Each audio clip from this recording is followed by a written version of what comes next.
हाँ तो प्यारे साथियों एवं मित्रों, कैसे हैं? उम्मीद करते हैं कि आप लोग बहुत अच्छे होंगे, और अच्छे नहीं है तो अच्छे हो जाइए, क्योंकि अब आपका मैट्रिक एग्जाम बहुत दूर नहीं है।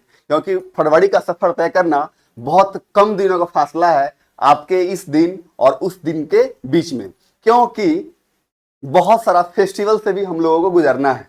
तो उन तमाम फेस्टिवल को मनाते हुए हमारा जो अंतिम लक्ष्य है मैट्रिक के परीक्षा में एक बेहतरीन स्कोर प्राप्त करना, तो उसके लिए कहीं ना कहीं आपको प्रयास करना होगा। एक अच्छा परिणाम लाने के लिए काफी बेहतर प्रयास भी करना होगा। जितना मजेदार आपका प्रयास होगा उससे कई गुना ज्यादा मजेदार आपका परिणाम होगा। यकीन मानिए, अगर आप अपने अभी जो आपका स्टडी चल रहा है उस स्टडी को कंटिन्यू हर एक फेस्टिवल को हल्का साइड में रख के आप अपने मैट्रिक एग्जाम को टारगेट कीजिएगा, तो वह दिन दूर नहीं है जब आप भी एक मैट्रिक में एक अच्छा अंक प्राप्त करके अपने सुनहरा भविष्य का निर्माण कर सकते हैं।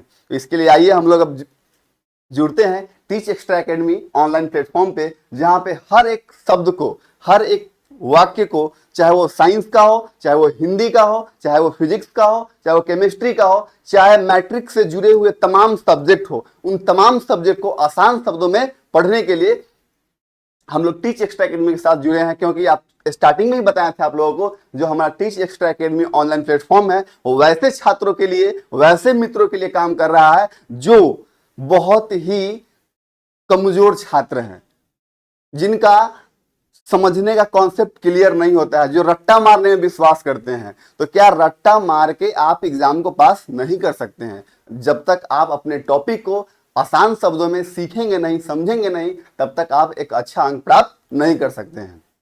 तो जैसा कि अभी तक हम लोगों ने बहुत सारे चैप्टरों को पढ़ने का काम किया है, उसमें पिछला क्लास जो था आपका बायोलॉजी का था, जहां पे हम बायोलॉजी से जुड़े हुए बहुत सारे टॉपिक को डिस्कस किए और समझने का प्रयास किए, और आपको बताए थे कि हर एक टॉपिक जैसे ही खत्म होता है वैसे ही टीच एक्स्ट्रा एकेडमी प्लेटफॉर्म आपके लिए उसका MCQ मल्टीपल चॉइस क्वेश्चन यानी कि वस्तुनिष्ठ प्रश्न का समागम लेके आता है। तो अब हम लोग जो टॉपिक पढ़े हैं उस टॉपिक के बाद हम लोग वस्तुनिष्ठ प्रश्न को देखने का काम करेंगे। और यकीन मानिए, जो टॉपिक आपको पिछले क्लास में डिस्कस किया गया था उस टॉपिक को 30 से 40 मिनट का वीडियो है, उसको आप देखते हैं तो यहाँ पे जो भी ऑब्जेक्टिव क्वेश्चन है, जो भी MCQ क्वेश्चन है, उसको आप आसान शब्दों में और कम से कम समय में बना सकते हैं। तो चलिए हम लोग आगे चलते हैं। हमारा बायोलॉजी का नेक्स्ट क्लास जैव प्रक्रम का वस्तुनिष्ठ प्रश्न।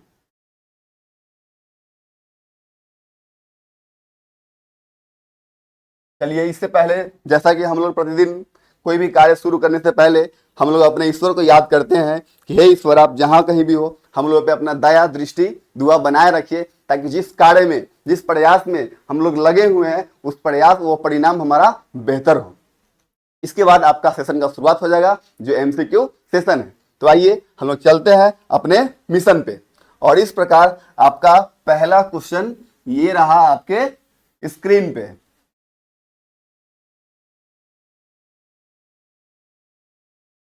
पहला प्रश्न रहा आपके स्क्रीन पे। गौर से प्रश्न को पढ़िए और जो पिछले क्लास में हम लोग सीखे थे उसके आधार पर तमाम प्रश्न को चुटकी में सॉल्व कीजिए।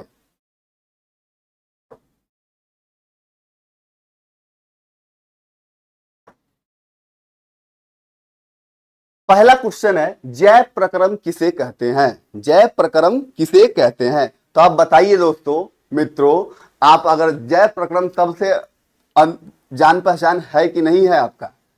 जैव प्रक्रम शब्द जिस दिन आपका प्रथम अध्याय यानी कि बायोलॉजी का फर्स्ट चैप्टर स्टार्ट किए थे उसी दिन आपको हम जैव प्रक्रम के बारे में बताए थे कि जैव प्रक्रम क्या है, क्या नहीं है। तो उसी के आधार पर अगर वो कॉन्सेप्ट आपका क्लियर होगा तो ये क्वेश्चन भी आपका क्लियर होगा। जब कॉन्सेप्ट क्लियर, एग्जाम क्लियर, जब कॉन्सेप्ट क्लियर और तब क्वेश्चन क्लियर, और जब ये दोनों क्लियर हो जाएगा तो आपका एग्जाम भी क्लियर हो जाएगा। ये टीच एक्स्ट्रा एकेडमी का वादा है आपसे। देखिए, पहला क्वेश्चन है, जैव प्रक्रम किसे कहते हैं?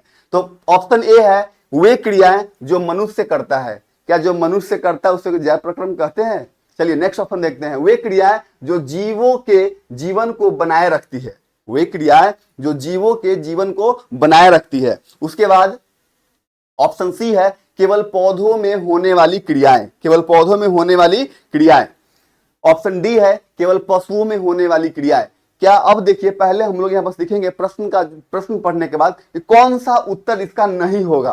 कौन सा उत्तर नहीं होगा। जब प्यारे मित्रों ये सीख लेंगे कौन सा नहीं होगा, तो जो होगा वो अपने आप आपके सामने आपके उस प्रश्न का उत्तर होगा। जैसा कि हम ये कभी नहीं बताए थे आपको कि केवल पशु में होने वाली क्रियाएं ही जय प्रक्रम कहते हैं। अगर थोड़ा भी अगर पिछला क्लास आपको ध्यान में होगा तो कहीं ये चीज डिस्कस नहीं किया गया था कि केवल पशु में होने वाली क्रियाएं ही जय प्रक्रम होता है। दूसरा, केवल पौधों में होने वाली, पौधा में तो हुआ था फोटोसिंथेसिस, प्रकाश संश्लेषण पढ़े थे। क्या हम लोग प्रकाश संश्लेषण को जैव प्रक्रम से रिलेट किए थे? तो नहीं किए थे, तो ये ऑप्शन आपका ऐसे कट गया। दूसरा, वे क्रिया है जो जीवों के जीवन को बनाए रखती है। क्या हमारा जैव प्रक्रम सिर्फ जीव जो होता है उसी के जीवन का निर्माण करती है?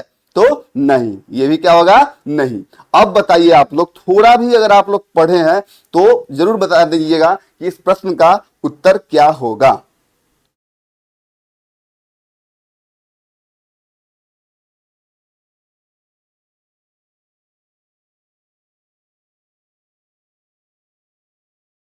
तो वे क्रियाएं जो मनुष्य करता है, वे क्रियाएं, इस ये ऑप्शन और ये ऑप्शन दोनों आपको कहीं ना कहीं एक दूसरे से जुड़ा हुआ लगेगा, दोनों एक दूसरे कहीं जुड़ा हुआ लगेगा, लेकिन इसमें हमको परफेक्ट खोजना है। तो हल्का भी याद होगा तो लाइफ प्रोसेस एक ऐसा प्रक्रिया है जिसमें आपको हम बताए थे कि कोई भी इंसान अपने जैसे बच्चे को जन्म देता है, तो जिससे उसका संतति कायम रहता है, जिससे उसका वंश कायम रहता है, जिससे उसका वंश कायम रहता है, वही तो हमारा जैव प्रक्रम है। तो वे क्रियाएं जो जीवों के जीवन को बनाए रखती है, क्या होगा?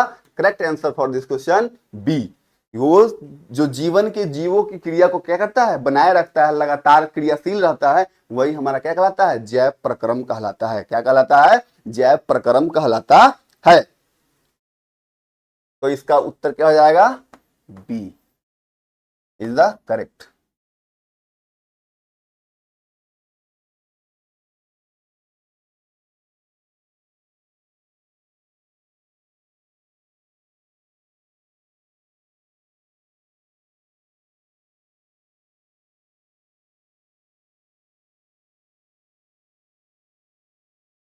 अब आपका नेक्स्ट क्वेश्चन है बहुकोशिकीय जीव। हम लोग पढ़े थे एक कोशिकीय जीव जिसका एक कोशिका से निर्माण होता है उसको एक कोशिकीय जीव कहते हैं, और बहुकोशिकीय जिसका निर्माण बहुत सारे कोशिकाओं के मिलने से होता है उसे हम लोग क्या बोलते हैं? बहुकोशिकीय जीव बोलते हैं। क्या बोलते हैं? बहुकोशिकीय जीव बोलते हैं। तो क्वेश्चन है बहुकोशिकीय जीवों में ऑक्सीजन की आवश्यकता विसरण द्वारा क्यों पूरी नहीं होती है? ऑक्सीजन, ऑक्सीजन शब्द से हम लोग ऑलरेडी जान पहचान हो चुका है। बहुकोशिकीय और एक कोशिकीय बताए थे। एक कोशिकीय जिसका निर्माण एक कोशिका से होता है, एक कोशिकीय जिसका निर्माण एक कोशिका से होता है, बहुकोशिकीय जिसका निर्माण बहुत सारे कोशिकाओं के मिलने से होता है, उसे हम लोग क्या बोलते हैं? बहुकोशिकीय जीव कहते हैं। तो क्वेश्चन है कि बहुकोशिकीय जीवों में ऑक्सीजन की आवश्यकता विसरण द्वारा क्यों पूरी नहीं होती है? तो पहले हम लोग उसी प्रकार क्वेश्चन को फिल्टर करना सीखेंगे, क्योंकि उनमें नलिकाएं नहीं होती है, इस तरह का कुछ भी हम लोग नहीं पढ़े थे। क्योंकि वे जलीय होते हैं, जलीय होते, इस तरह का भी कुछ भी हम लोग नहीं पढ़े थे। क्योंकि वे छोटे होते हैं, ये भी कोई कॉन्सेप्ट हम लोग डिस्कस नहीं किए थे। अब बचा ए ऑप्शन, क्योंकि उन्हें अधिक ऑक्सीजन की आवश्यकता होती है। हम लोग बहुकोशिकीय जीव है, हमारे अलग अलग अंग है, तो तमाम अंग को काम करने के लिए जब हम लोग suppose that as for example हम जब दौड़ते हैं तो दौड़ते टाइम हमारे शरीर का जितना अंग होता है हर एक अंग व्यस्त होता है, और इसीलिए दौड़ते समय हमें अधिक ऑक्सीजन की आवश्यकता होती है। इसलिए जब हम दौड़ते रहते हैं तो कभी कभी ऑक्सीजन की कमी होती है तो हम मुंह खोल के भी सांस लेने का काम करते हैं। तो क्वेश्चन है कि बहुकोशिकीय जीवों में ऑक्सीजन की आवश्यकता विसरण द्वारा क्यों पूरी नहीं होती है? तो क्योंकि उन्हें अधिक ऑक्सीजन की आवश्यकता होती है। तो इसका उत्तर क्या निकल के आएगा? A. A is the correct option for this question. अब हम लोग चलते हैं नेक्स्ट क्वेश्चन पे। नेक्स्ट क्वेश्चन रहा आपके स्क्रीन पे। इस क्वेश्चन को देखिए, पढ़िए और समझिए, फिर बनाने का प्रयास कीजिए। कह रहा है जीवों में पोषण की प्रमुख विधियां है। जीवों में पोषण की प्रमुख विधियां है। ये तो इजी क्वेश्चन है, आपको क्लास में ही बताया गया था कि जो पोषण होता है कितना प्रकार का होता है? 2 प्रकार के होता है। पोषण का कितना प्रकार है? 2 प्रकार है। एक होता है स्वपोषी। क्या होता है? स्वपोषी, जो अपना पालन पोषण खुद करता है। और एक होता है परपोषी। एक क्या होता है? परपोषी, जो अपना भोजन के लिए किसी दूसरे जीव पे डिपेंड रहता है, उसको हम लोग क्या बोलते हैं? परपोषी। तो इसमें हम लोग आ जाते हैं, मानव जो है इसी में आता है, अपना भोजन के लिए पेड़ पौधा पर डिपेंड रहता है। लेकिन जो पेड़ पौधा होता है, जो पेड़ पौधा होता है, वह अपना भोजन के लिए क्या उसी पर डिपेंड रहता है? तो नहीं, वो अपना भोजन के लिए पेड़ पौधा पर डिपेंड रहता है? तो नहीं। इसमें क्या हो जाएगा? मानव। मानव जो होगा परपोषी हो जाएगा, स्वपोषी में पेड़ पौधा होगा। देखिए, जीवों में पोषण की प्रमुख विधियां है। जीवों में पोषण की कितनी विधियां है? प्रमुख विधियां है। तो कौन कौन प्रमुख विधियां है? स्वपोषण और परपोषण। स्वपोषण और परपोषण। तो क्या होगा? B is the correct option for this question. कितना आसान है। हम लोग जो कॉन्सेप्ट पढ़े थे, उसी कॉन्सेप्ट से हम लोग यहाँ पर एमसीक्यू को देखने का काम कर रहे हैं। क्या इसका कोई भी प्रश्न अभी तक आप देखे हैं जो आपके कॉन्सेप्ट से बाहर हो, या आपके पढ़ाए गए वीडियो से बाहर हो? ऐसा कोई प्रश्न नहीं होगा। जो कुछ हम पढ़े हैं उसी तमाम टॉपिक से हमारा ये एमसीक्यू तैयार हुआ है। और आपका वो क्लियर होगा तो ये प्रश्न भी क्लियर होगा। और इस प्रकार हर चीज क्लियर होगा तो एग्जाम क्यों नहीं क्लियर होगा प्यारे मित्रों? B positive. ओके, तो आइए फिर हम लोग नेक्स्ट क्वेश्चन देखते हैं। नेक्स्ट क्वेश्चन रहा आपका ये। क्वेश्चन को पढ़िए और बनाने का प्रयास कीजिए। क्वेश्चन है, हरे पौधे में किस प्रकार का पोषण होता है? ये भी कोई पूछने वाली बात है? हरे पौधे में किस प्रकार का पोषण होता है? अभी जस्ट हम लोग डिस्कस किए हैं, परजीवी होगा। हरे पौधे में किस प्रकार का पोषण होता है? परजीवी होगा? तो नहीं।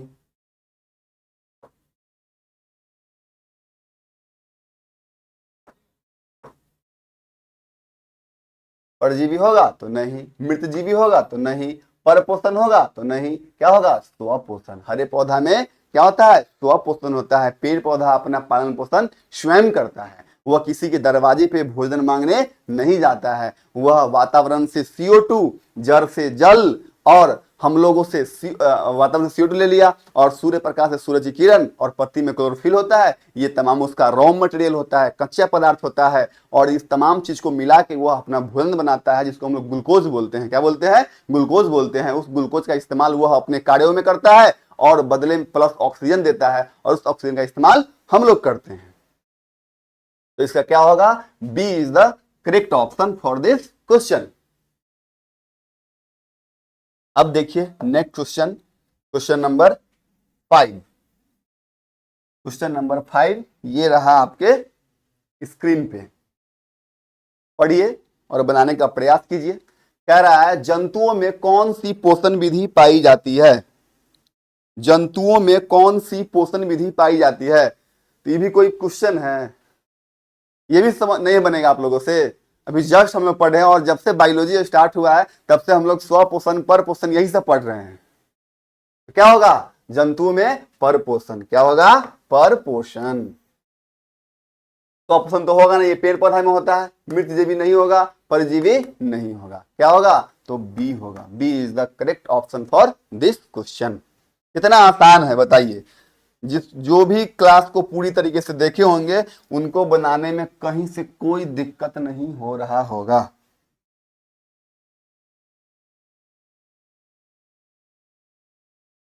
क्वेश्चन है, 3 प्रकार की परपोषण विधियां कौन सी है? बताइए। 3 प्रकार की परपोषण विधियां, क्या पूछ रहा है यहाँ पे? परपोषण विधि पूछ रहा है। तो हम लोग पढ़े थे, देखिए ध्यान से देखिए, इसमें कंफ्यूज नहीं करना है। क्या है? हम लोग पोषण का प्रकार पढ़े थे। पोषण जो है 2 प्रकार का होता है। पोषण कितने प्रकार का होता है? 2 प्रकार का होता है। एक होता है स्वपोषी, एक होता है स्वपोषी, और एक होता है परपोषी। एक होता है परपोषी। और परपोषी को 3 भागों में बांटा गया है। कितने भागों में बांटा गया है? 3 भागों में बांटा गया है। परपोषी को 3 भागों में बांटा गया है। कौन कौन बांटा गया है? तो मृतजीवी, मृत जीवी, दूसरा परजीवी, परजीवी, और तीसरा प्राणी संभोजी। प्राणी समभोजी। तो अब इस आधार पे आप लोग बताइए कि हमारा जो क्वेश्चन है 3 प्रकार की प्रपोर्शन विधियां कौन सी है। तो इसका क्या आंसर हो जाएगा, हम जो आपके बोर्ड पे ऑलरेडी लिखा हुआ है, पोषण का 2 प्रकार, स्वपोषी परपोषी, स्वपोषी और परपोषी। तो 3 प्रकार की प्रपोषण विधियां कौन सा हो जाएगा, option B is the correct. तो क्या हो जाएगा, बी। तो याद रखिएगा कि पोषण का 2 प्रकार, स्वपोषी परपोषी, स्वपोषी परपोषी, स्वपोषी परपोषी, और परपोषी का 3 प्रकार, मृतजीवी, परजीवी और प्राणी समभोजी। मृतजीवी जो सड़े गले पदार्थ से अपना भोजन प्राप्त करता हो, परजीवी साथ में रहेगा, इसको हम लोग पढ़ेंगे। परजीवी क्या होता है, प्राणी समपोषी क्या होता है, जब टॉपिक आएगा हम इसको पढ़ेंगे। परजीवी जो होता है जो सड़े गले पदार्थ से अपना भोजन प्राप्त करता है उसको मृतजीवी बोलते हैं, ठीक है। तो इससे भी इस तरीके से हम लोग हर एक प्रश्न को आसान से आसान भाषा में बनाने का काम कर रहे हैं। बस आप लोग टीच एक्स्ट्रा एकेडमी के साथ बने रहे, तन मन धन से जुड़े रहे, आपको हर एक प्रश्न और टॉपिक आसान शब्दों में कंप्लीट करवाया जाएगा। ये रहा आपका नेक्स्ट क्वेश्चन। देखिए क्वेश्चन को पढ़िए और बनाने का प्रयास कीजिए, बहुत ही मजेदार क्वेश्चन है। क्वेश्चन क्या है, प्रकाश संश्लेषण में उपोत्पाद यानी कि उत्पाद, प्रोडक्ट, प्रतिफल के रूप में क्या बनता है। अब बताइए, ये भी नहीं बनेगा, कितना आसान है। कार्बन डाइऑक्साइड बनता है, ये तो उसका रॉ मटेरियल होता है। ग्लूकोज क्या है, प्रोडक्ट में बनता है। ऑक्सीजन भी क्या होता है, प्रोडक्ट में बनता है। और पानी। देखिए अब बताइए, प्रकाश संश्लेषण में उत्पाद के रूप में, प्रकाश संश्लेषण में उत्पाद के रूप में क्या बनता है।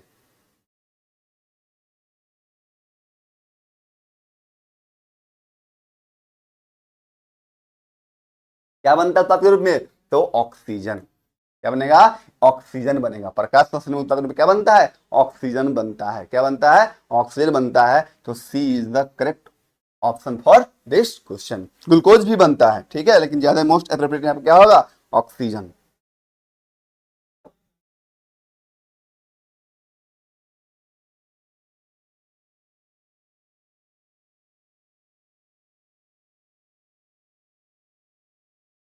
प्रकाश संश्लेषण केवल हरित लवक में ही क्यों होता है। तो बताइए, आपको हम बताए थे कि पौधा हरा क्यों दिखता है, पौधा हरा क्यों दिखता है। तो बताइए, पौधा हरा दिखता है क्योंकि इसमें क्लोरोफिल वर्णक पाए जाते हैं। पौधा आपको हरा क्यों दिखता है, क्योंकि इसमें क्या पाया जाता है, क्लोरोफिल वर्णक पाया जाता है। क्या पाया जाता है, क्लोरोफिल वर्णक पाया जाता है। इसी के वजह से पौधा जो है क्या होता है, हरा होता है, ग्रीन होता है। क्या होता है, ग्रीन होता है। इसीलिए क्या होगा इसका answer, B is the correct option for this question. Next question,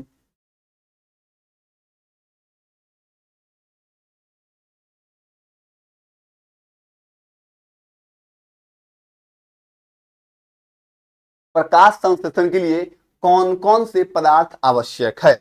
बताइए, प्रकाश संश्लेषण के लिए कौन कौन से पदार्थ आवश्यक है। तो क्या आपको बताए थे कि नहीं बताए थे, CO2 क्या होता है, CO2 हो जाता है। जड़ से यह वातावरण से मिल जाता है, फिर क्या हो जाता है, जल हो जाता है, और ऊपर में उसको क्या मिल जाता है, सनलाइट मिल जाता है। क्या मिल जाता है, सनलाइट मिल जाता है। और क्लोरोफिल तो होता ही है उसमें, क्लोरोफिल पौधा में होता है कि नहीं होता है। और ये सब जब मिल जाता है तो क्या बना लेता है, ग्लूकोज प्लस ऑक्सीजन बना लेता है। तो पूछ रहा है यहाँ पे क्वेश्चन, प्रकाश संश्लेषण के लिए कौन कौन सा पदार्थ आवश्यक है। तो सूर्य प्रकाश, CO2, जल, क्लोरोफिल। क्या होगा, A is the correct option for this question, है ना। CO2 है, जल है, क्लोरोफिल है, सनलाइट है, चारों आ गया। ये सब जो होता है क्या है, प्रकाश संश्लेषण के लिए रॉ मटेरियल है। क्या है, रॉ मटेरियल है।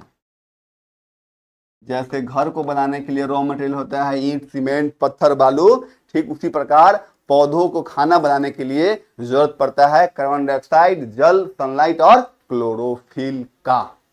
क्लियर है। और क्लोरोफिल के वजह से ही पौधों का रंग कैसा होता है, हरा होता है। क्लोरोफिल के रंग के वजह से ही पौधों का रंग कैसा होता है, तो हरा होता है। किसी को कोई दिक्कत अगर किसी को किसी प्रश्न में दिक्कत है तो कमेंट सेक्शन में कमेंट जरूर कीजिएगा। चलिए देखते हैं हमारा नेक्स्ट क्वेश्चन। ये रहा आपके स्क्रीन पे नेक्स्ट क्वेश्चन, काफी मजेदार और काफी आसान। हल्का भी आप लोग पढ़े होइएगा पिछले वाले क्लास को, तो ये सब प्रश्न को चुटकी में सॉल्व करने का काम कीजिएगा। ये सब प्रश्न को चुटकी में सॉल्व करने का काम कीजिएगा। कह रहा है पौधे CO2 कहां से प्राप्त करते हैं? मिट्टी से करते हैं। बताए थे मिट्टी से क्या करता है? जल करता है, जड़ के माध्यम से करता है, जो जाइलम लेके आने का काम करता है। यहाँ पे क्वेश्चन है पौधे CO2 कहां से प्राप्त करते हैं, तो क्वेश्चन आंसर क्या होगा? जड़ों से। जड़ से तो जल होता है, जल से, मिट्टी से नहीं, क्या होगा? वायुमंडल से। क्या होगा? वायुमंडल से। B is the correct option for this question. Clear? अगर किसी मित्र को या विद्यार्थी को समस्या हो रहा है समझने में, तो इससे जो पहला क्लास है बायोलॉजी का वो जाके देखिए, फिर आप भी इस मजेदार जोश और उमंग के साथ तमाम प्रश्नों को चुटकी में हल करने का काम कीजिएगा। ठीक है, ये हम लोग देखते हैं नेक्स्ट क्वेश्चन। नेक्स्ट क्वेश्चन हमारा ये रहा स्क्रीन पे। अब बताइए, अमीबा के बारे में पढ़े थे ना हम लोग अमीबा के बारे में। कह रहा है अमीबा और पैरामीशियम किस प्रकार के जंतु है? अमीबा और पैरामीशियम किस प्रकार के जंतु है? अमीबा और पैरामीशियम किस प्रकार के जंतु है? तो जल्दी से बताने का कार्य कीजिए, बहुत आसान है। अमीबा और पैरामीशियम किस प्रकार के जंतु है? तो मृत जीवी जो होता है सड़े गले पदार्थ से। ये नहीं होगा, ये नहीं होगा, ये नहीं होगा। हम लोग पहले ऑप्शन को फिल्टर करना सीखेंगे। मृत जीवी जो सड़े गले पदार्थ को खा पी के अपना एनर्जी प्राप्त करता हो उसको बोलते हैं मृत जीवी। जो जैसे गोबर छत्ता, मशरूम जिसको हम बोलते हैं, वो मृत जीवी में आएगा। परजीवी तो हम लोग पढ़े हैं, जो अपना भोजन के लिए किसी दूसरे पे डिपेंड रहता है, उसको हम क्या बोलेंगे? परजीवी। तो ऐसा भी नहीं है। स्वपोषी तो ऑलरेडी नहीं होगा, तो बच कौन गया? प्राणी संभोजी। तो क्या होगा? C is the correct answer for this question. Clear? कैसे आसान से हम लोग क्वेश्चन को आंसर फिल्टर कर लिए और हम सही रास्ता तक पहुंच गए।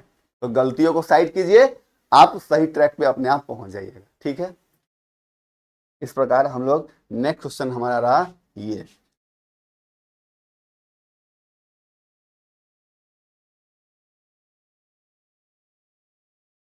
आइए क्वेश्चन को पढ़िए और बनाने का प्रयास कीजिए। Question number 12। क्वेश्चन क्या कह रहा है? मनुष्य का आहार नाल किन भागों में बटा है? मतलब किन भागों नहीं होगा, यहाँ पर होगा कितने भागों में बटा है। थोड़ा सा टाइपिंग मिस्टेक है। क्या होगा यहाँ पे? कितने भागों में,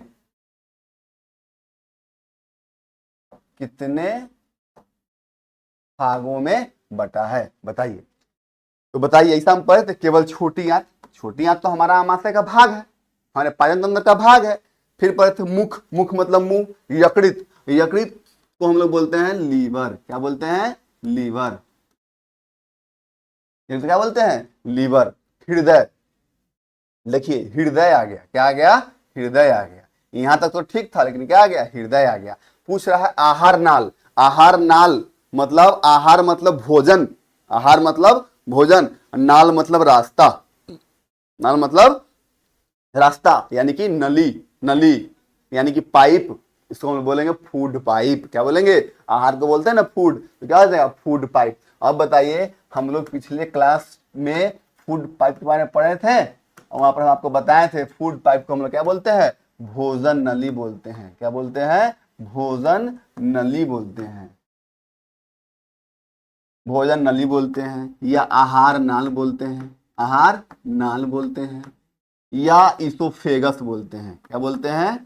इसोफेगस। इसोफेगस। ये तमाम नाम से हम लोग जानने का काम करते हैं। केवल मुख और आंत। क्या आहार नाल में सिर्फ मुख आता है और आंत आता है? नहीं, ये भी नहीं आता है। क्या होगा?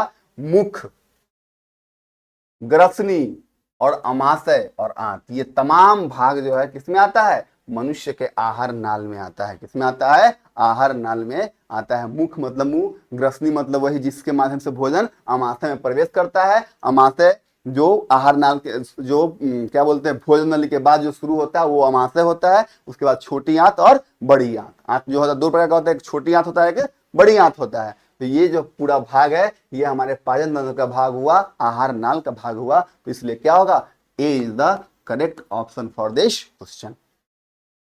क्लियर है? ये सब हम लोग पिछले क्लास में डिस्कस कर चुके थे थ्योरी के माध्यम से, और हम लोग यहाँ पर देख रहे हैं एमसीक्यू के माध्यम से। अगर आपका थ्योरी कंप्लीट होगा तो एमसीक्यू यूं कंप्लीट हो जाएगा। क्लियर? ये रहा आपका नेक्स्ट क्वेश्चन। अभी कुछ देर पहले इस क्वेश्चन को हम बोले थे। अगर आपका इस क्लास में थोड़ा सा भी अटेंशन होगा तो इस प्रश्न को आप चुटकी में बनाने का काम कीजिएगा। क्वेश्चन को पढ़िए, समझिए और बनाइए। कह रहा है गोबर छत्ता में किस प्रकार का पोषण होता है। तो अभी हम लोग पढ़े हैं गोबर छत्ता में किस प्रकार का पोषण होता है, मृत जीवी। कैसा होता है, मृत जीवी, क्योंकि वो सड़े गले पदार्थ से अपना भोजन प्राप्त करता है। तो अपोषित तो होगा नहीं, परजीवी तो होगा नहीं। और प्राणी संभोजी हम लोग अभी पढ़े हैं किसमें, अमीबा में। किसमें, अमीबा में। प्राणी संभोजी अमीबा और क्या, पैरामीशियम। पैरामीशियम।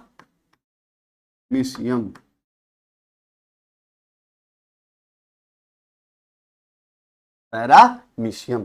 क्लियर है? नेक्स्ट क्वेश्चन देखिए, फिर वही क्वेश्चन जो हम लोग पिछले क्लास में पढ़े थे। कह रहा है ग्रस्ती में कौन से दो छिद्र होते हैं। ग्रसनी में कौन से दो छिद्र होते हैं। देखिए ग्रसनी, ये जो ग्रसनी है ना, सॉरी, ये ग्रसनी, पहले इसको समझिए। ग्रसनी जो शुरू होता है ना, कंठ से शुरू होता है। कहां शुरू होता है, कंठ से शुरू होता है। ठीक है, ग्रसनी कंठ से शुरू होता है, यहाँ शुरू होता है, यहीं से फूड बैग शुरू होता है और हमारे अमाशय तक कनेक्ट होता है। यहाँ पे हमारा अमाशय होता है, हम लोग खाना खाते हैं और वो खाना को चबाने के बाद वो ग्रसनी होते है, सीधे अमाशय में जाता है। तो देखिए पेट और यकृत, ये पेट और यकृत से कभी कनेक्ट नहीं करता है, पेट और यकृत से कभी कनेक्ट नहीं करता, तो ये हमारा नहीं होगा। और ये ग्रसनी है तो फेफड़ा और हृदय तो हो नहीं सकता है, क्योंकि फूड पाइप है, ग्रसनी तो फूड पाइप हुआ, तो फूड पाइप से भोजन जाएगा, हृदय में और फेफड़ा में क्या जाता है, हवा जाता है। हृदय और फेफड़ा क्या जाता है, हवा जाता है, उसके लिए अलग नली होता है, हम पढ़ेंगे। उसके लिए फूड भोजन नली अलग होता है, एक होता है भोजन नली, एक होता है श्वास नली। यहाँ पे बाइफर्केट हो जाता है, मतलब दो भाग में विभाजित हो जाता है, दो भाग में बंट जाता है। एक होता है भोजन नली, एक होता है भोजन नली, भोजन नली, और एक होता है श्वास नली। क्या होता है, श्वास नली। क्लियर? एक होता है श्वास नली, तो भोजन नली से भोजन जाएगा, श्वास नली से क्या जाएगा, ऑक्सीजन। क्या जाएगा, ऑक्सीजन जाएगा, इससे क्या जाएगा, फूड जाएगा। क्या जाएगा, फूड जाएगा। तो अब देखिए फेफड़ा और हृदय जैसे ग्रसनी आया तो फेफड़ा हृदय तो ऐसे कट गया, फेफड़ा और हृदय में ऑक्सीजन जाएगा ना। कभी सुने कि फेफड़ा और हृदय में चावल का कण गया हो, कभी सुने हैं, नहीं ना, ऐसा हो सकता है। अगर चावल और का कण गया, इसलिए कहा जाता है जब आप खाना खा रहे होते हैं तो बोलना नहीं चाहिए, क्योंकि हमारा यहाँ पे बोलते समय ऑक्सीजन की आवश्यकता पड़ती है, और खा भी रहे हैं, एक बार में दो काम तो हो नहीं सकता है, एक तीर से दो निशाना लग सकता है नहीं ना। तो खाते समय बोलना इसलिए मना किया जाता है कि कोई कण जो है आपके श्वास नली वाला पाइप में न घुस जाए, कोई कण आपके श्वास नली वाला पाइप में न चला जाए, इसीलिए मना किया जाता है कि खाते समय बोलना नहीं चाहिए। क्योंकि खाते समय बोलेंगे तो हमें ऑक्सीजन की आवश्यकता होगी। खाते समय अगर हम बोलते हैं तो हमें किस चीज की आवश्यकता होगी, ऑक्सीजन की आवश्यकता होगी, वो तो करना नहीं है। हमें जब खा रहे हैं तो हम भोजन नली के बारे में सोचेंगे, जब हम खा रहे हैं तो किसके बारे में सोचेंगे, भोजन नली के बारे में सोचने का काम करेंगे। जब हम खा रहे हैं तो किसके बारे में सोचेंगे, भोजन नली के बारे में सोचेंगे। और जब श्वास ले रहे हैं तो हम लोग श्वास नली के बारे में सोचेंगे। तो यहाँ ग्रसनी आया है तो हम लोग किसके बारे में सोचेंगे, भोजन के बारे में सोचेंगे। तो क्या है, ग्रास नली और अमाशय, ग्रास नली और अमाशय। लेकिन ग्रसनी शुरू कहां से होता है, निगल द्वार, निगलते हैं, और कंठ द्वार। तो हमारा इसके लिए ऑप्शन क्या सही हो जाएगा 14 नंबर क्वेश्चन के लिए, तो A is the correct option for this question. Clear है? याद रखिएगा ये जो नली होता है यहाँ दो भाग में बटा होता है, एक होता है भोजन नली, एक होता है श्वास नली, एक होता है भोजन नली, एक होता है श्वास नली। तो भोजन नली से क्या जाएगा फूड, श्वास नली से क्या जाएगा ऑक्सीजन, इसलिए फेफड़ा हृदय नहीं होगा। पेट यकृत इसलिए कट गया, यकृत द्वारा कोई कॉम्बिनेशन हम लोग नहीं पढ़े हुए थे, हम निगल द्वार और कंठ द्वार जो होगा इसका क्या होगा, करेक्ट ऑप्शन होगा। और ये रहा आपका क्वेश्चन नंबर 15। इस क्वेश्चन को आप लोग पढ़िए।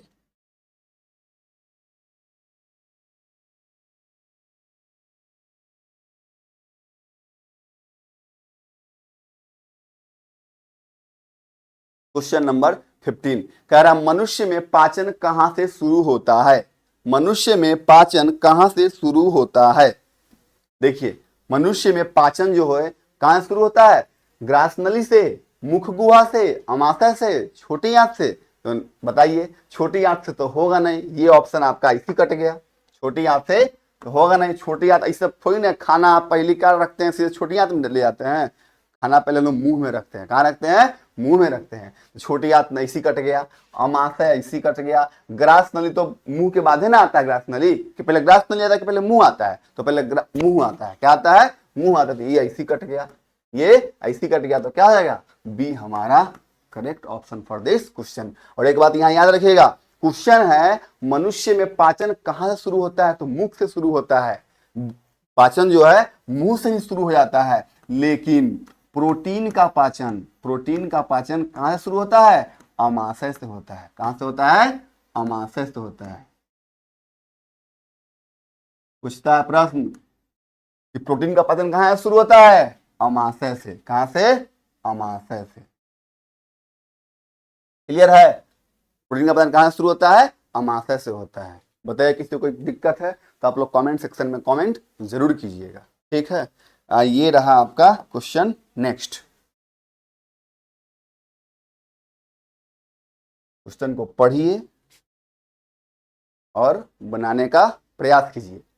पचे हुए भोजन का, पचे हुए भोजन का अवशोषण कहाँ होता है। तो अब बताइए, अब हमको बताए थे कि भोजन जो है अमाशय में 3 से 4 घंटे रहेगा, उसके बाद कहाँ जाएगा, छोटी आंत में जाएगा। छोटी आंत हमारे पाचन तंत्र का ऐसा भाग है जहाँ पे बहुत सारे चीजों का क्या हो जाता है, अवशोषण हो जाता है। और छोटी आंत में हम लोग पढ़े थे जेजूनम, ड्यूडेनम और इलियम। जो पढ़े थे इलियम उंगली नुमा संरचना होता है, पिछले क्लास में याद कीजिए।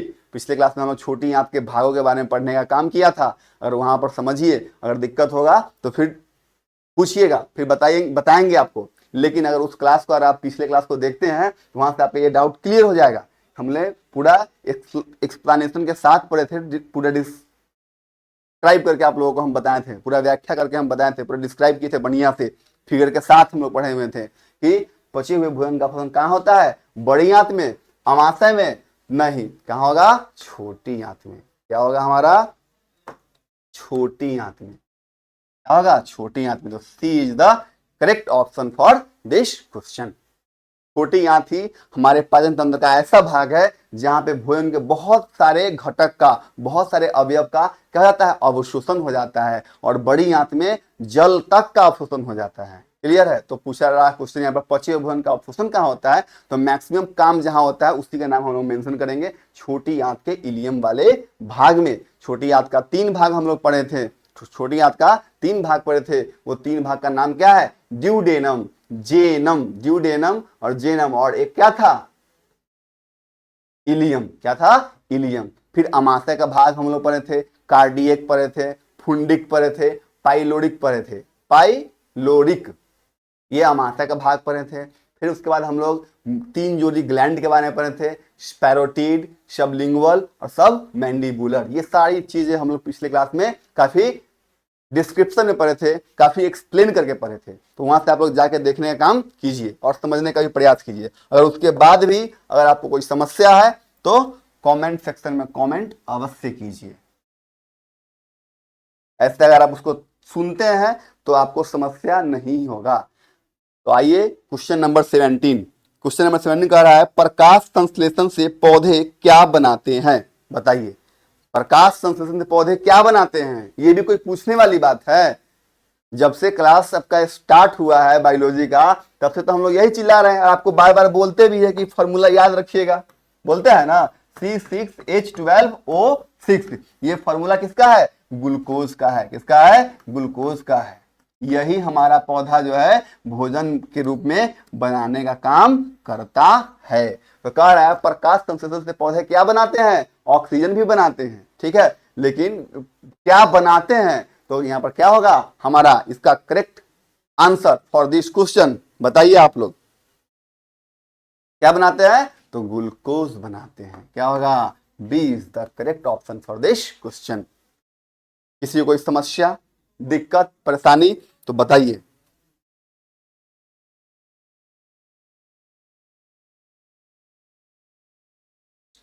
चलिए नेक्स्ट क्वेश्चन ये रहा आपके डिजिटल बोर्ड पे, पढ़िए, समझिए और बनाने का प्रयास कीजिए। कह रहा मृत जीवी को क्या कहते हैं? मृत जीवी को क्या कहते हैं?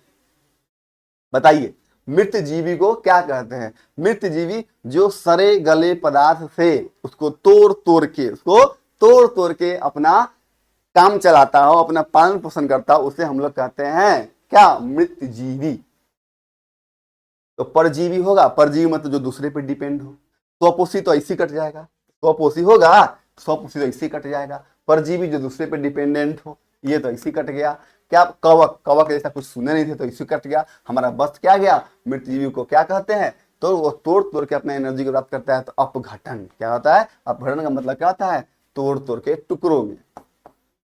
B is the correct answer for this question. कितना आसान है, हर एक प्रश्न को हम लोग 30 सेकंड में बनाने का काम कर रहे हैं। क्यों? क्योंकि हम लोगों ने पिछले के क्लास में इसके तमाम कॉन्सेप्ट को पढ़ चुके थे। यही वजह है कि हम लोग बना पा रहे हैं। इसके बाद भी अगर आपको कोई समस्या है, किसी विद्यार्थी जी को या किसी छात्र को या कोई प्यारे मित्र, अगर आपको कोई समस्या है तो आप लोग कमेंट सेक्शन में अवश्य कमेंट कीजिएगा। आपका टीच एक्स्ट्रा एकेडमी प्लेटफॉर्म आपके हर एक समस्या के लिए हमेशा क्या है? रेडी है। क्लियर? तो आइए दोस्तों हम लोग नेक्स्ट क्वेश्चन की ओर बढ़ते हैं। तो ये रहा आपका नेक्स्ट क्वेश्चन। अरे भाई ये देखिए, पढ़िए, समझिए और बनाने का प्रयास कीजिए। परजीवी जिस जीव से भोजन लेते हैं, परजीवी जिस जीव से भोजन लेते हैं उसे क्या कहते हैं? परजीवी, परजीवी मतलब जो अपने भोजन के लिए दूसरे पे डिपेंडेंट होते हैं, जो अपने भोजन के लिए दूसरे पे डिपेंडेंट होते हैं। जैसे हम लोग अपने भोजन के लिए जीव जंतु पे, पेड़ पौधा पे निर्भर है। अगर ये अच्छा नहीं होगा तो हम लोगों का जीवन भी क्या होगा? प्रभावित होगा। क्या होगा? प्रभावित होगा। हम लोग का जीवन भी क्या होगा? प्रभावित होगा। तो बताइए, परपोषी तो इसी कट गया, स्वामी नहीं होगा, यहाँ स्वपोषी होगा। क्या होगा? मिस्टेक है, यहाँ क्या होगा? स्वपोषी। क्या होगा? स्वपोषी। परपोषी तो नहीं होगा, स्वपोषी नहीं होगा, मृत जीवी नहीं होगा। तो बताइए आपको क्या लग रहा है, कौन सा उत्तर इसका सही होगा? क्या हो जाएगा? परजीवी जिस जीव से भोजन लेता है, तो किसी चीज से भोजन लेकर अपना कामे न चला रहा है, अपना पोषणे न कर रहा है, तो क्या होगा? B is the correct option for this question.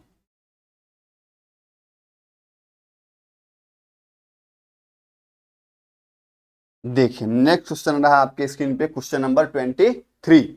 कह रहा है पत्तियों के किस भाग से CO2 युक्त वायु प्रवेश करती है? वायु प्रवेश करती है। ये भी बहुत आसान है, थोड़ा सा हल्का सा दिमाग लगाइएगा, इस प्रश्न को भी सेकेंडों में बनाने का काम कीजिएगा। ठीक है, पढ़िए, अगर नहीं पढ़ते तो हम समझाने का काम करते हैं। क्वेश्चन है, एक नंबर क्वेश्चन है आपका, पत्तियों के किस भाग से? फूड फैक्ट्री, पत्ती मतलब जैसी पत्ती आया तो हमारे दिमाग में क्लिक करना चाहिए। जैसी आपका यहाँ पे पत्ती आया तो आपके दिमाग में ये चीज क्लिक करना चाहिए। हम पिछले क्लास में ऑलरेडी आपको पढ़ाए थे, पत्ती मतलब क्या हुआ?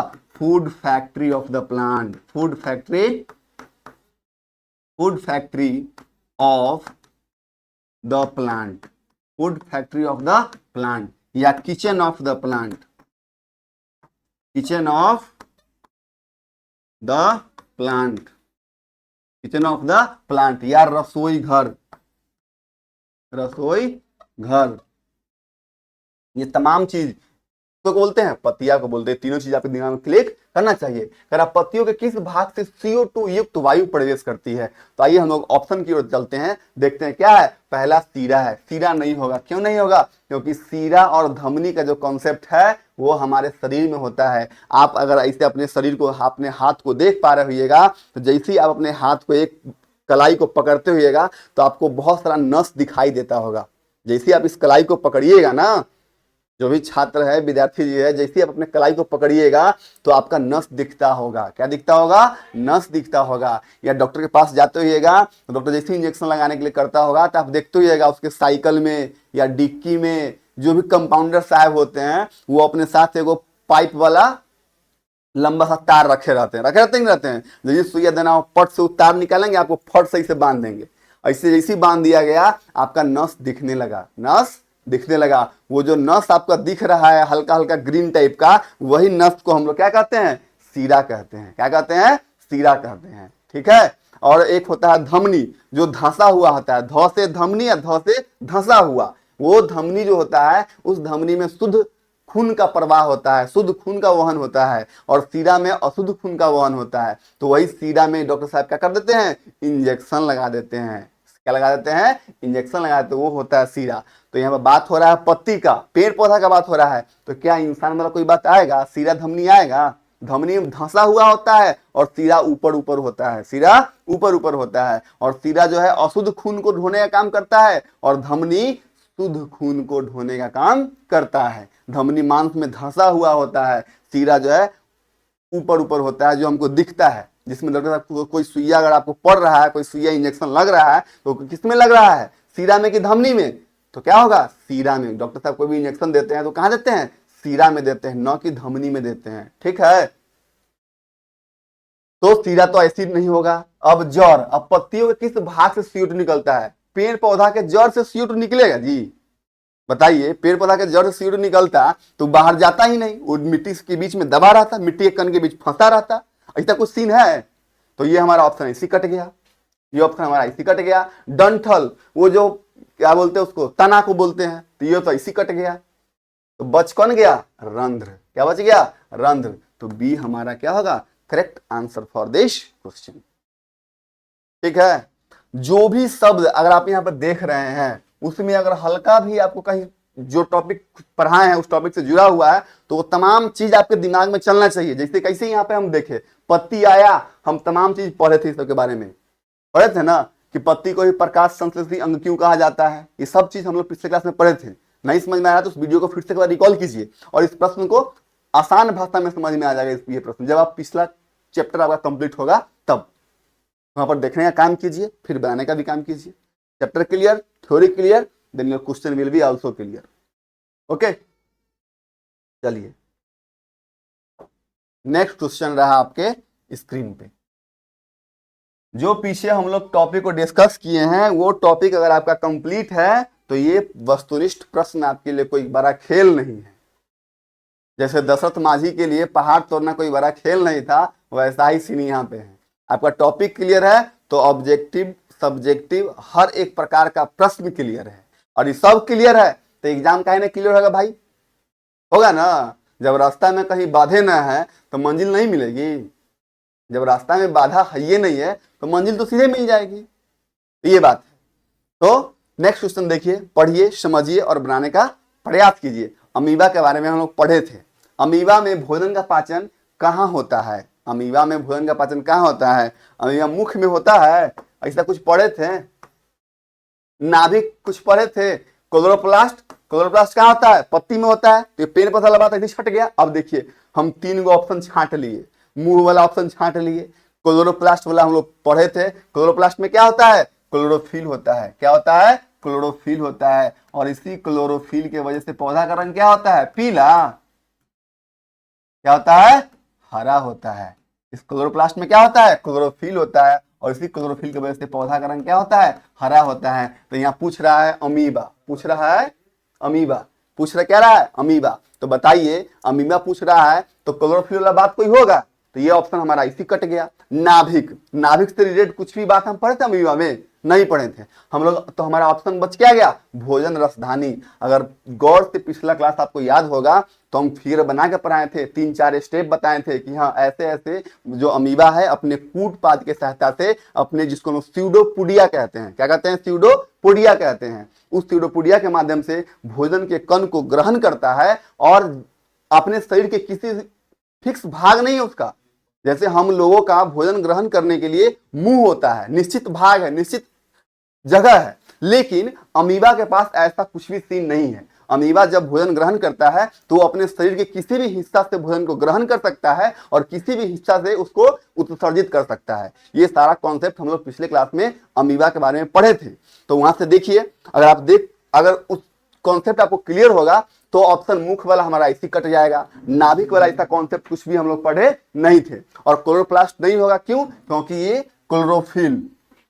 क्लोरोफिल ये कहाँ आता है, पेड़ पौधा में आता है, तो ये इसी छट गया, तो हमारा बच क्या गया, भोजन रसधानी में है। अगर कॉन्सेप्ट से बनाते हैं फिर भी हमारा प्रश्न बनता है, अगर हल्का भी, अगर आप पिछले क्लास के वीडियो देखे होइएगा तो एक कॉन्सेप्ट आपके अंदर डेवलप हो गया होगा और उसके आधार पर भी हम प्रश्न को फिल्टर कर सकते हैं और हमारा मंजिल तक पहुंच सकते हैं। उसके बाद भी कोई परेशानी है तो आप लोग कमेंट सेक्शन में कमेंट जरूर कीजिएगा। आपके लिए टीच एक्स्ट्रा एकेडमी हमेशा तत्पर है, हमेशा रेडी है हर एक समस्या का समाधान करने के लिए। नेक्स्ट क्वेश्चन 22 नंबर क्वेश्चन देखिए,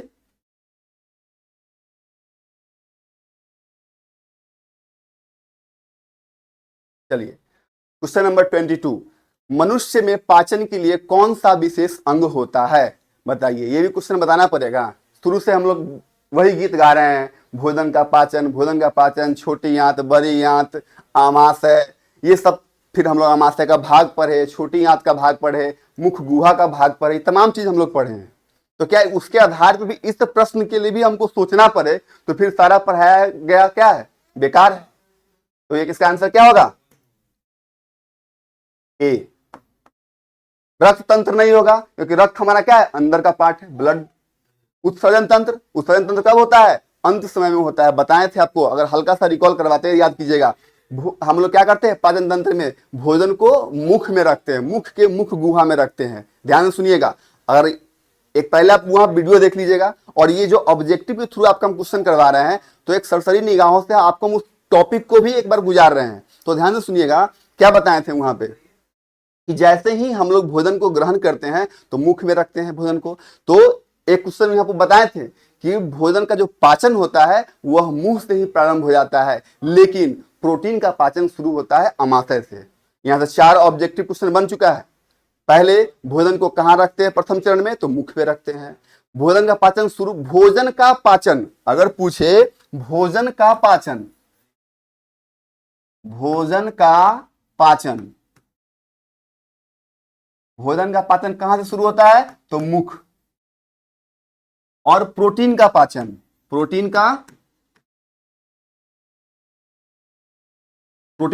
शुरू होता है अमाशय से। कहां से, अमाशय से। ये दोनों में हल्का कॉन्ट्राडिक्शन है, याद रखिएगा। यहां से 2 ऑब्जेक्टिव आपका तैयार हो रहा है। तो मनुष्य में पाचन के लिए कौन सा विशेष अंग होता है, पाचन तंत्र होता है। तो आइए फिर से एक बार सुनिएगा, भोजन को मुख में रखे, अब ग्रास नली से होते हुए, ग्रास नली का दूसरा नाम क्या है, भोजन नली, फूड पाइप या इसोफेगस, उससे होते हुए अमाशय में प्रवेश करता है। अमाशय में 3 से 4 घंटा भोजन रहता है, वहां HCl जाके मिल जाता है और भी बहुत सारा पाचक रस हमारे अमाशय की दीवार से निकलता है और उस भोजन के अवयव के साथ, उस भोजन के घटक के साथ मिल जाता है। उसके बाद भोजन हमारा छोटी आंत में प्रवेश करता है। फिर हम बताए थे छोटी आंत का लंबाई क्या होता है, छोटी आंत तक कितना भाग होता है, वो बात भी हम लोग डिस्कस किए थे। फिर बड़ी आंत में जाता है, बड़ी आंत में जाने के बाद भोजन का पाचन जो है अंतिम रूप से होता है, वहां जल तक का भी अवशोषण हो जाता है। उसके बाद आता है उत्सर्जन तंत्र। तो ये तो हमारा इसी कट गया, रक्त तंत्र इसी कट गया। श्वसन तंत्र होगा नहीं, पाचन का बात पूछ रहा है तो श्वसन का कोई सीन आएगा नहीं, तो ये हमारा इसी कट गया। तो बच कौन गया, पाचन तंत्र बच गया। तो 2 तरीका से बना सकते हैं। आप थोड़ा भी उस वीडियो को सुने होइएगा तो आपके अंदर एक कॉन्सेप्ट डेवलप हो गया होगा, और जब या नहीं तो हल्का भी आप सोच पा रहे हैं तो इस आधार पर भी हम लोग प्रश्न का सॉल्व कर सकते हैं। नेक्स्ट क्वेश्चन 23, क्वेश्चन नंबर 23, पढ़िए और बनाने का काम कीजिए। क्वेश्चन है, जीव की ऊपरी सतह पर क्या पाई जाती है?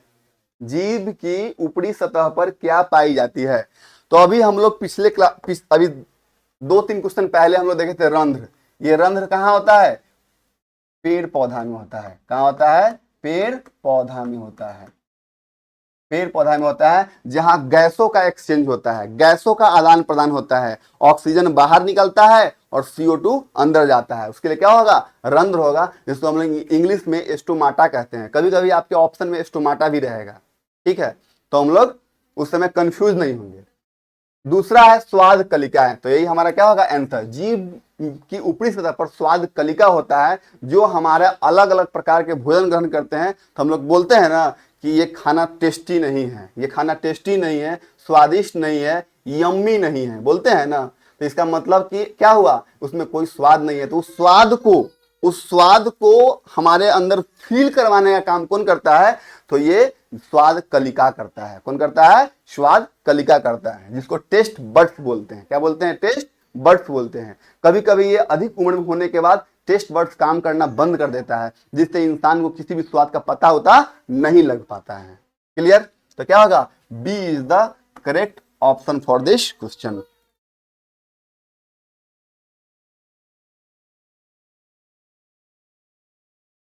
नेक्स्ट क्वेश्चन ये रहा आपके स्क्रीन पे, क्वेश्चन नंबर 24। क्वेश्चन नंबर 24 है, मुख गुहा से भोजन कहां पहुंचता है? मुख गुहा से भोजन कहां पहुंचता है? तो बताइए। ऑप्शन ए है ग्रसनी, ऑप्शन ए क्या है? ग्रसनी, और ऑप्शन बी है अमाशय, ऑप्शन सी है बड़ी आंत, और ऑप्शन डी है जिगर। जिगर, जिगर मीन्स क्या होता है बताइए? जिगर मीन्स होता है लीवर। क्या होता है? लीवर।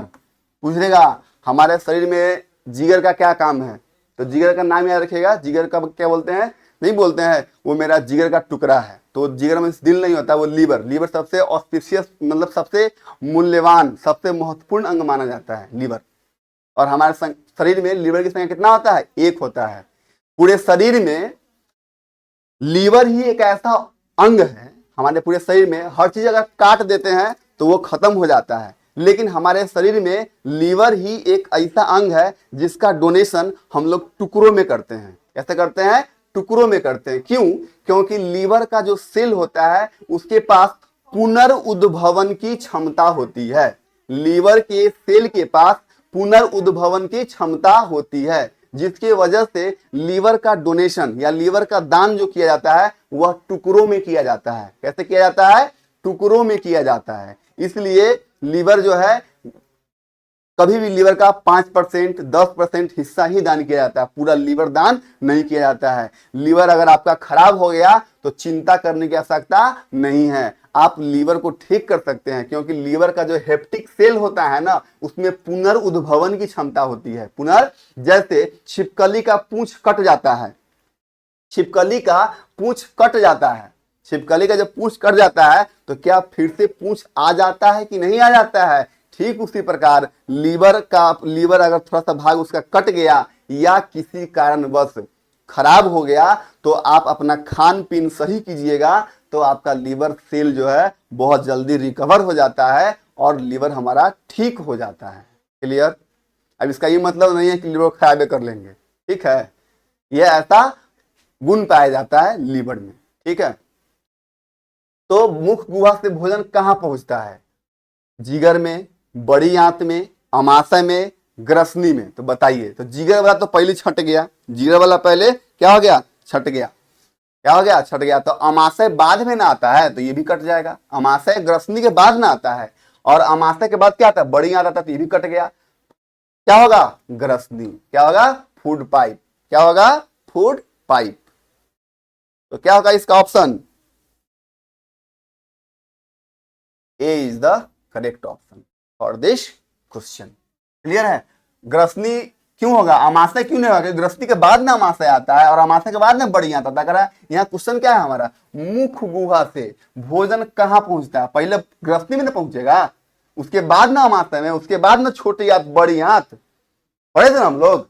पहले भोजन ग्रहण करेंगे तो ग्रसनी में आएगा, फूड पाइप में आएगा, उसके बाद अमाशय में, उसके बाद छोटी आंत में, छोटी आंत के बाद बड़ी आंत में। उसके बाद उत्सर्जन, उसके बाद उत्सर्जन, ये तमाम चीज हम लोग पढ़ लिए थे। क्लियर? तो यहां आंसर क्या हो जाएगा हमारा? ग्रसनी, फूड पाइप, याद रखिएगा। नेक्स्ट क्वेश्चन हमारा 25।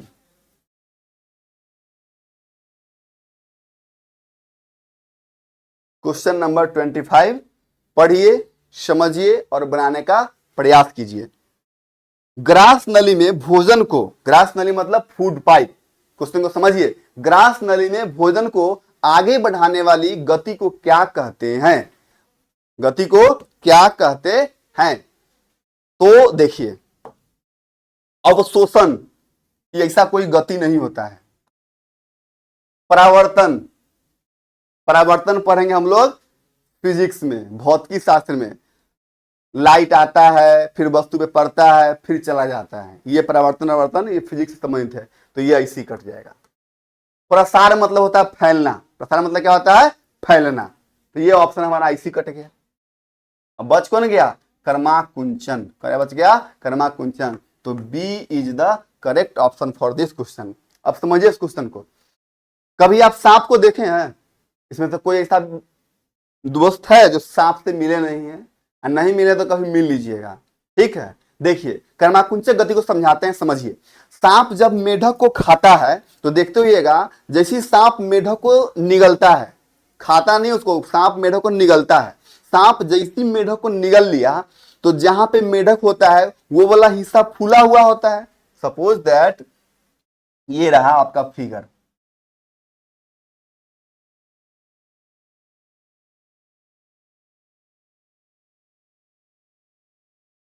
देखिए, अगर मान लीजिए कोई भोजन का टुकड़ा है और यहाँ पर कोई मेढक फंसा हुआ है सांप के, तो वो बस जहां पे सांप के अंदर जैसी मेढक प्रवेश किया, जैसे उसको निगला, तो जहां पे मेढक होगा वहां वाला भाग फूला होगा, फैला होगा, और बाकी दोनों साइड का भाग क्या होगा? पिचका हुआ होगा, चिपका हुआ होगा।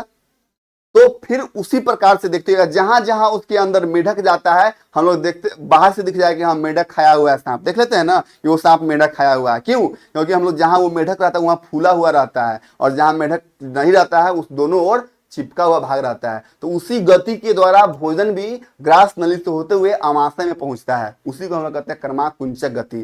कर्माकुंचक गति। जैसे अगर ये हमारा क्या है? फूड पाइप है, ये हमारा क्या है? फूड पाइप है। तो ये मांस का बना हुआ होता है, मांसपेशी होता है, तो जहां भोजन का कण होता है वहां पर उस तरह से फूल जाता है और ये वाला भाग उसका चिपक जाता है। फिर जहां पे जाता है, फिर ये यहाँ पे आया, फिर यहाँ पे आया, जहां जहां भोजन का टुकड़ा है वहां फूल जाएगा, और जहां जहां भोजन का टुकड़ा नहीं है वहां क्या हो जाएगा? फिर पिचक जाएगा। इसी गति को हम लोग कहते हैं कर्माकुंचक गति।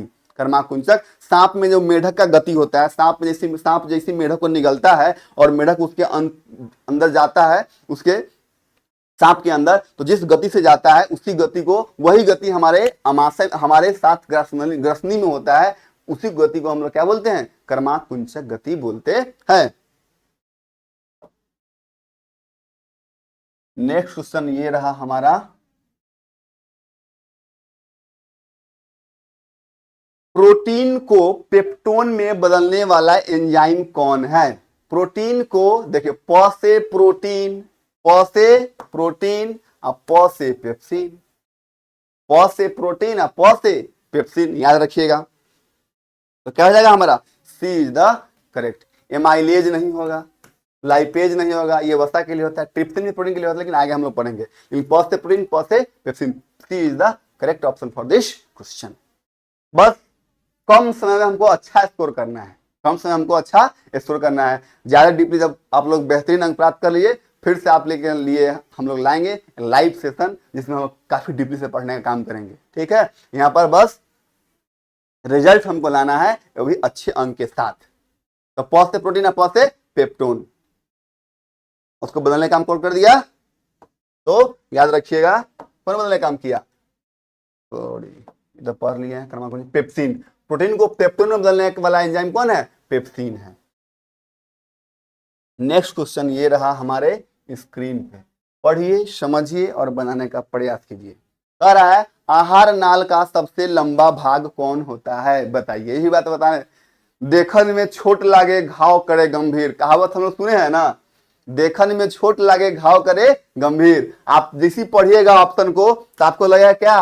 अमाशय, बड़ी आंत, अमाशय बड़ी आंत बड़ा सा होगा, लेकिन ऐसा है?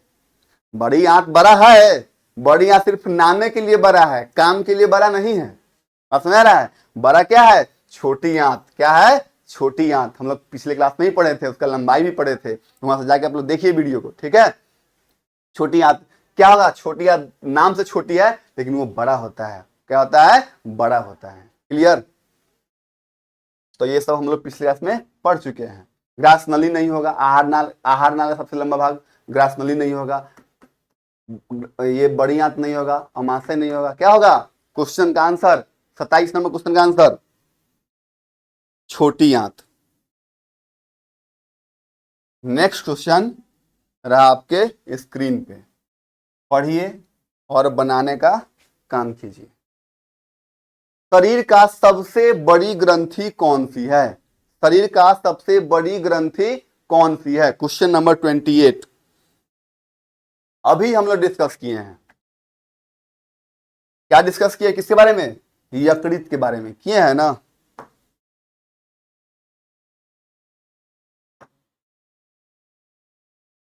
यकृत, B is the correct option for this question. शरीर की सबसे बड़ी ग्रंथि क्या है? ग्रसनी, ये तो ग्रंथि होगा नहीं। ग्रास नली, ये दोनों एक ही चीज, ये दोनों इसी कट गया। अग्न्याशय ग्लैंड है।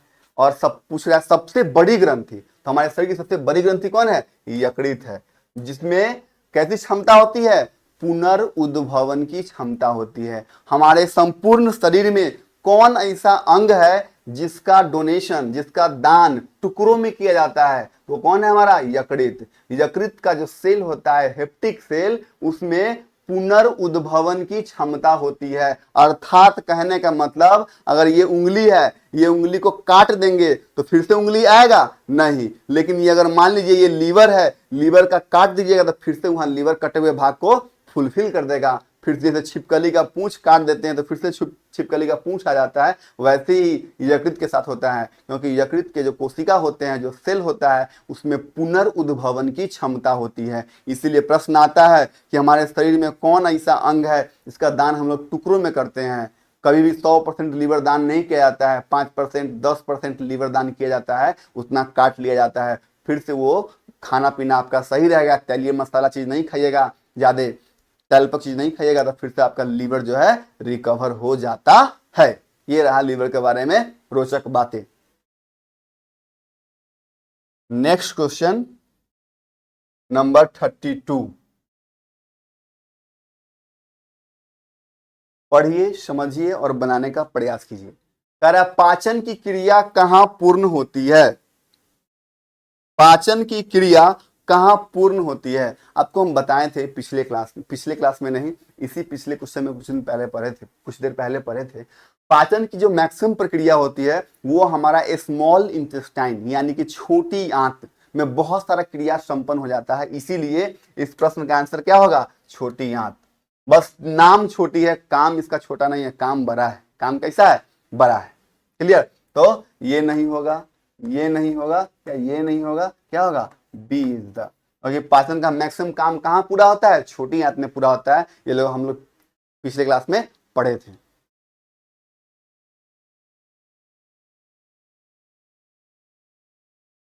क्वेश्चन नंबर 30 पढ़िए, समझिए और बनाने का प्रयास कीजिए।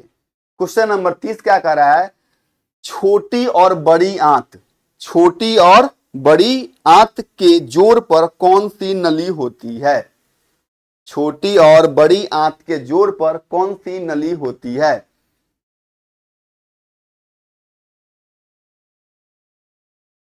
सीकम, ग्रास नली, रेक्टम, इलियम। इलियम पर तो छोटी आंत का भाग होता है, ये तो हमारा इसी कट गया। रेक्टम, ये मलाशय को बोलते हैं, जहां से मल, इसको रेक्टम को हिंदी में बोलते हैं मलाशय। क्या बोलते हैं? मलाशय। यहां से भोजन जो है क्या होता है? मल का निष्कासन किया जाता है, मल का निष्कासन किया जाता है। यहां से मल को क्या किया जाता है? निष्कासन कर दिया जाता है, मल को निष्कासन कर दिया जाता है। ग्रास नली तो होगा नहीं, छोटी और बड़ी आंत के बीच का बात हो रहा है, तो ग्रास नली तो होगा नहीं। बच कौन गया? सीकम। याद रखिएगा क्या होता है? सीकम। तो अभी तक हम लोगों ने कितना प्रश्न, 30 प्रश्न को देखने का काम किए। तो 30 क्वेश्चन ये आपका लास्ट क्वेश्चन था। This is the last question but not list. अभी भी बहुत सारे प्रश्न को हम लोग देखने का काम करेंगे। तो अभी तक जो प्रश्न हम लोग देखे हैं उसमें किसी भी छात्र एवं प्यारे साथियों एवं दोस्तों, अजीज दोस्तों को कोई भी समस्या है तो आप सीधा बेखौफ होकर, बेझिझक होकर बताएं। टीच एक्स्ट्रा एकेडमी प्लेटफॉर्म आपके लिए हमेशा रेडी है आपके समस्या का समाधान करने के लिए। तो अभी तक हम 30 प्रश्नों को देखें। इस 30 प्रश्न को आप लोग अच्छे से समझिएगा और पढ़ने का काम कीजिएगा। उसके बाद भी कोई समस्या हो तो कमेंट सेक्शन में कमेंट जरूर कीजिएगा। इसके लिए आपको करना क्या है, तो जहां पे मैट्रिक का संपूर्ण तैयारी करवाया जाता है वो भी अनुभवी शिक्षकों के द्वारा, ठीक है, special subject for special teacher. उसके लिए आपको करना क्या है, प्ले स्टोर में जाइए, teach extra academy application download कीजिए, फिर वहाँ पे हर एक क्लास आपको कंटिन्यू मिलेगा। फिलहाल अभी आप लोग यूट्यूब पे भी पढ़ सकते हैं, तमाम क्लास को आसान से आसान भाषा में सीखने का भी काम कर सकते हैं। इस प्रकार जो है हमारा ये क्लास खत्म होता है। हम लोग फिर मिलते हैं नेक्स्ट एपिसोड में, नेक्स्ट क्लास में, नई जोश नई ऊर्जा के साथ। तब तक के लिए good night, bye bye, tata, take care.